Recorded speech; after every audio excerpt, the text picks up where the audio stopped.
Alright, in this lesson we will be looking again more at manufacturing costs and how we estimate utilities.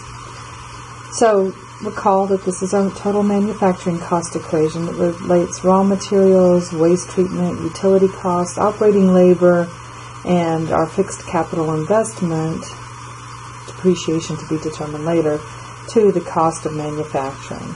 And we need ways of estimating each of these various terms, and right now we are working on utility costs. So we've already done the fixed capital investment. That was in the previous chapter. We looked at operating labor in a previous lesson and utility costs. And we have this table that helps us, but it isn't really used directly because there's usually more involved in that. So in this lesson, I want to look at refrigeration. Now, we need to review a little bit from our thermodynamics. So if we have a refrigeration system, just a traditional vapor compression refrigerator, this is what the process flow diagram might look like. We can calculate a coefficient of performance, reversible being what you would get if you had a Carnot. And then if you had an actual cycle, you could calculate it using these temperatures. So there's nothing really special here, but we are going to rearrange it for the work required. So the evaporator heat load divided by the coefficient of performance will tell us how much work is actually required to operate this, because that's going to determine our operating costs. So if we were to do a graph of this for basic temperatures and saying we're operating the thing at 45 degrees C and doing a Carnot cycle, we can end up with this curve here. Okay, it's just temperature dependent, so for a Carnot cycle we can develop this fairly easily. And if you were to look at this, we can use this in various ways. So for instance, in this example, we want to calculate the relative cost of providing refrigeration at 5 degrees, negative 20 degrees, and negative 50 degrees.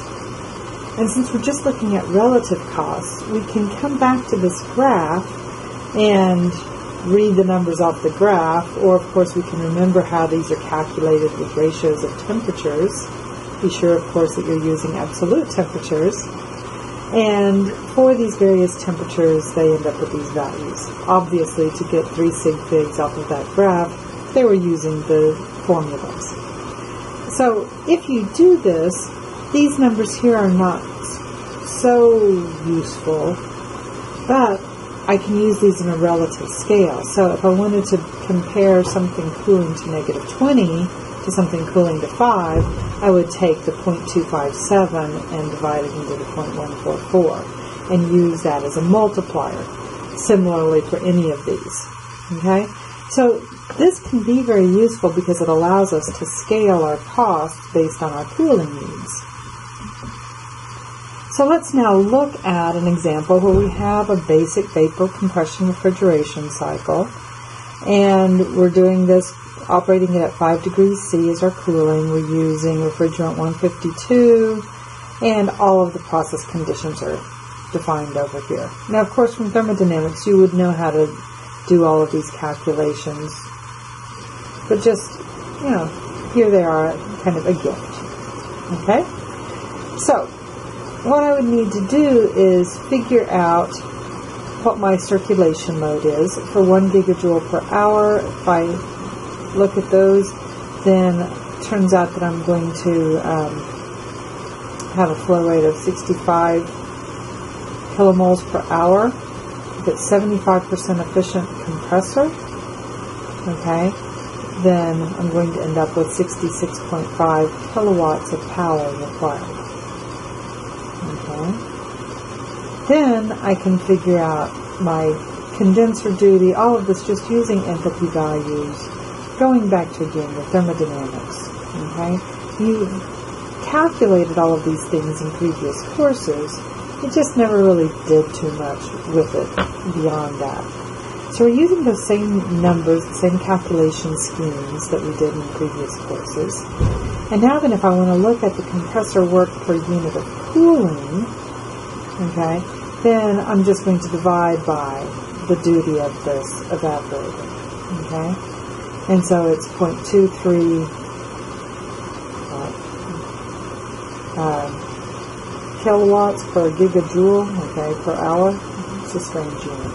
Okay, oh wait, no, we have converted those, so it's dimensionless.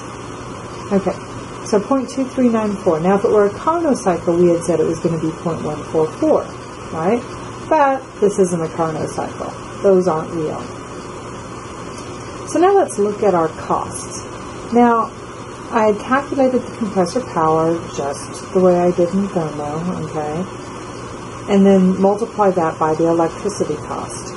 From the previous table, that's 0.06 or 6 cents. Then we have our condenser duty, alright? All of these are in gigajoules. And then times the cost for the cooling water. Now, on a previous one of these video lessons, we had already calculated that, remembering that we were taking into account water losses, adding chemicals, the need for running a fan and running pumps. We came up with 35.4 cents for the cooling tower. Alright, so all of that comes up with $4.43 per hour, or $4.43 per gigajoule, since we're saying there's a rate of 1 gigajoule per hour. So that's interesting. But now look and see how we can take that previous work and use it so that I can go through and extend this. Even though this is not a Carnot cycle, it should be proportionally similar. So therefore, I can take the price per gigajoule for the 5 degrees C and use those ratios that I had developed in the previous example to come up with a price per gigajoule for negative 20 degrees C or negative 5 degrees C. So that concludes this video. Thank you.